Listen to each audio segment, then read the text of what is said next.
Okay, trigonometry. Trigono means triangle and metry is measurement. We have to measure a triangle. Now what are the things we measure? We can measure in a triangle. There are not too many things. We can either measure the angles or we can measure the sides.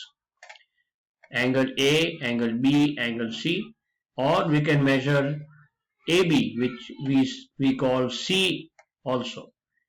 Angle side BC, which we can call A, small a, because it is opposite of angle A. So we can also say small a and side B. So we can measure sides BC, AC and AB, or A, B and C. So these are the 6 things we can measure. The three angles and 3 sides of a triangle. Now there are many types of triangles. We can have one which is a scalene, which has different lengths of sides, isosceles, which are two sides are equal, or you can say 2 angles are equal. Equilateral has all the 3 sides equal. Acute is with an acute angle.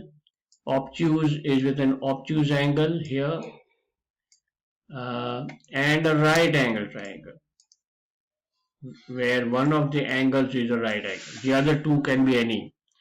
So out of all these triangles, in trigonometry we have to deal only with a right angle triangle. So it's as simple as that. So out of the 3 angles, suppose we have A, B and C. Out of the 3 angles, one angle is fixed, 90 degrees, we already found out.